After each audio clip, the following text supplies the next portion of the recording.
প্রিয় দর্শক, আমি শরীফুল ইসলাম, আপনারা দেখছেন আরামবাগ টিভি। দর্শক, আজকে আবারও আমার সেই বেডশিটের স্টুডিওতে বসে রয়েছি, কারণ আপনারা জানেন যে আমার একটা আইনি লড়াই চলছে। গত শনিবার আমার বাড়ির সামনে পৌঁছে গিয়েছিল কলকাতার বাঁশদ্রোণী থানার পুলিশ। আমাকে পাইনি, কারণ আমি বাড়িতে ছিলাম না, তবে আমাকে নাকি একেবারে হন্যে খুঁজছে, ধরবেই।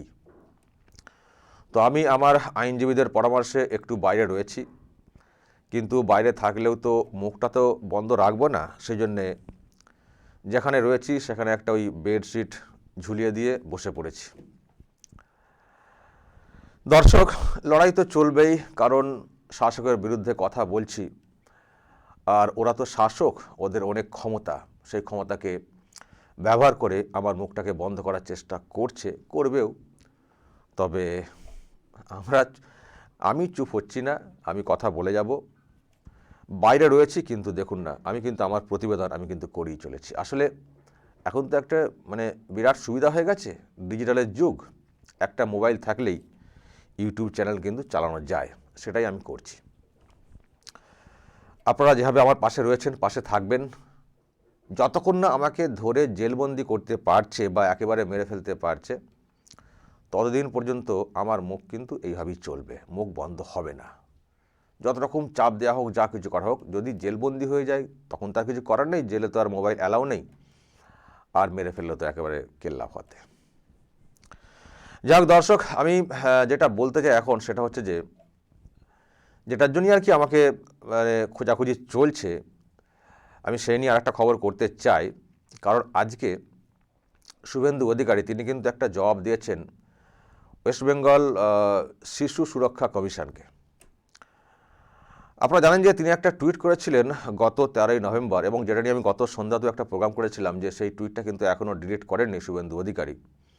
অথচ শিশু সুরক্ষা কমিশন বলেছিল যে সেই টুইট ডিলিট করতে হবে, প্রকাশ্যে ক্ষমা চাইতে হবে, না হলে তাকে একটা চিঠি তো পাঠাচ্ছি, আরও পাঠাবো, 3টে চিঠির পর তার বিরুদ্ধে কড়া স্টেপ নেব, এসব কথা বলা হয়েছিল কমিশনের তরফ থেকে। কিন্তু গতকাল সন্ধ্যায় দেখলাম যে শুভেন্দু অধিকারী তিনি কিন্তু সেই টুইট ডিলিট করেননি, যে টুইটটা নিয়ে আমরা খবর করেছিলাম, আর যার জন্যই নাকি আবার নামে বাঁশদ্রোণী থানাতে কেস হয়ে গেছে, এবং সেই জন্যই নাকি একবারে পুলিশ কলকাতা থেকে গাড়ি ভর্তি একেবারে করে চলে এসেছিল আমার বাড়িতে।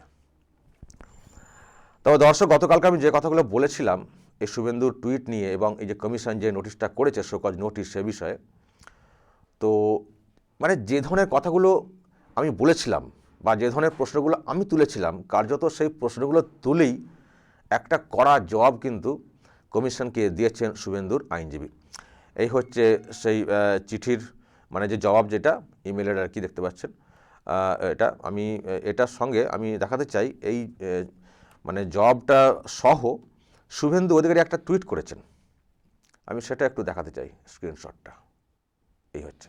ওই যেটা আর কি তার আইনজীবী দিয়েছেন আর কি জবাবটা, সেই ইমেলের কপিটা নিয়ে তিনি আবার কিছু লিখে টুইট করেছেন, এবং সেখানে তিনি লিখেছেন যে, my lawyer's response to the show cause notice of the West Bengal for protection of child rights dated 18/11/22 বলে 3টে পয়েন্ট উল্লেখ করেছেন। দেখুন দর্শক, যেগুলো আমি গতকাল বলছিলাম, দ্য অ্যালিগেশনস আর ভেগ, একেবারে অস্পষ্ট, পরিষ্কার নয় যে অভিযোগগুলো করা হচ্ছে তার কাছে। The commission should clarify who they have understood to be কয়লা ভাইপো। কমিশনের পরিষ্কার করা উচিত যে তারা অ্যাকচুয়ালি কয়লা ভাইপো বলতে কি বুঝেছে বা বোঝাতে চাইছে, যেটা আমি বলেছিলাম গতকালকে। আর 3 নম্বর হচ্ছে, how did they assume that কয়লা ভাইপোস সন ইজ এ মাইনর। আমি কিন্তু এই কথাটা গতকাল বলেছিলাম, যে তারা কী করে বুঝলো যে কয়লা ভাইপোর ছেলে একজন শিশু, মাইনর। এই বিষয়ে একেবারে শিশু সুরক্ষা কমিশন যে ঢুকে পড়লো সকল নোটিশ পাঠাতে, ব্যবস্থা নিতে শুভেন্দু অধিকারীর বিরুদ্ধে, এবং ক্ষমা চাইতে বললো, ডিলিট না করলে করা ব্যবস্থা, এই যে কথাগুলো বললো, তো তারা কি করে জানলো যে শুভেন্দু অধিকারী যে টুইটটা করেছেন সেটা অ্যাকচুয়ালি সেখানে কোথাও মাইনর বা এরকম কিছু ইঙ্গিত রয়েছে, বা মাইনর বলে কিছু বলা রয়েছে, সেটা জানলো কী করে? আমি আজকে আর সেটা দেখাতে পারছি না, টুইটের এটা আমার কাছে এই মুহূর্তে নেই, আমি নাহলে দেখাতে পারলে ভালো হতো।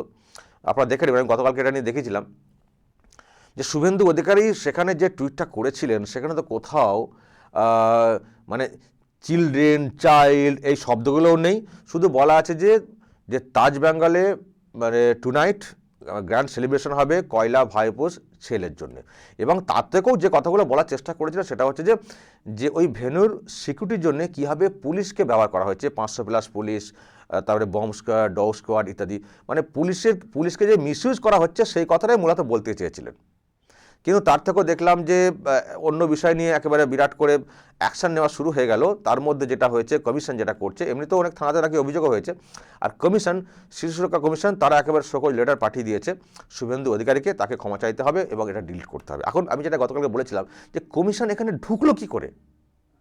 যদি শিশু রিলেটেড কিছু পায় তবেই তো কমিশন ঢুকবে। তো কমিশন আন্দাজ কেন করে ফেলছে যে শুভেন্দু অধিকারী যে কথা বলেছেন তার মানে এই কয়লা ভাইপোর সন মানে সে শিশু, বা কয়লা ভাইপো মানেই অমুকজন, এটা কমিশন নিজে থেকে কি করে ধরে নিচ্ছে? তারা কি করে নিজেকে অ্যাজিউম করে নিচ্ছে কি করে?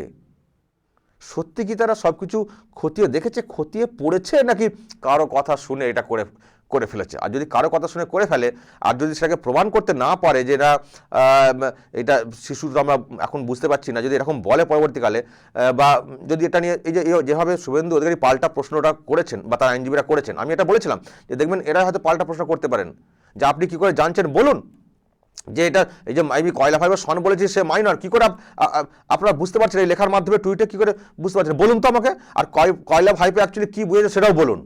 যদি পাল্টা প্রশ্ন করেন শুভেন্দু অধিকারী, কি উত্তর দেবে কমিশন? আমি জানি না, তো প্রশ্ন করা হয়েছে, এখন কি উত্তর দেয় কমিশন দেখতে হবে। আর যদি ঠিকঠাক উত্তর দিতে না পারে তাহলে কিন্তু ওই হাস্যকর হয়ে যাবে কমিশনও। এমনিতে দেখবেন সরকারি বিভিন্ন দপ্তর হাস্যকর হয়ে যাচ্ছে শাসকের পাল্লায় পড়ে। পুলিশকে তো দেখছেন কলকাতা হাইকোর্টে কীভাবে মুখ থুবড়ে পড়তে হচ্ছে শুধু শাসকের পাল্লায় পড়ে।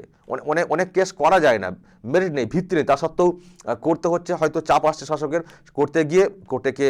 কোর্টে গিয়ে একেবারে ধাক্কা খাচ্ছে, চড় থাপ্পড় খাচ্ছে। দেখেছেন তো, সিআইডিও প্রশ্ন মুখে পড়ে গেছে।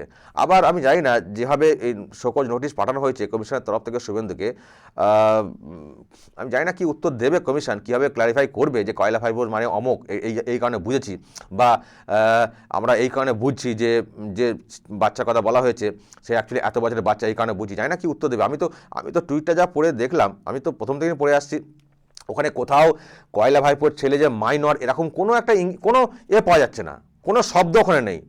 যদি চিলড্রেন, চাইল্ড এই ধরনের কিছু থাকতো, মাইনর থাকতো, এজ বলে কোনো উল্লেখ থাকতো, তাও বুঝতাম।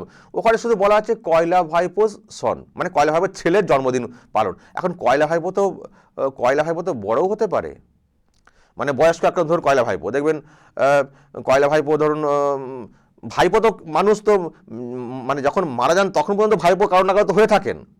ধরুন একজন ভাইপো 60 বছর তার বয়স, তো তার ছেলের বয়স 30 বছর, তো হতে পারে তো সেই 60 বছরের কোনো ভাইপোর ছেলে তো জন্মদিন পালন হতে পারে।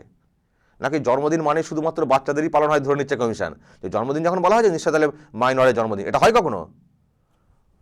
রাজ্যের মুখ্যমন্ত্রী মমতা বন্দ্যোপাধ্যায় চেন্নাই গেছিলেন কার জন্মদিন পালনে? না, যিনি আর কি আমাদের ভারপ্রাপ্ত রাজ্যপাল ছিলেন লা গণেশন, তার দাদার জন্মদিন পালনে। বয়স কত? 80।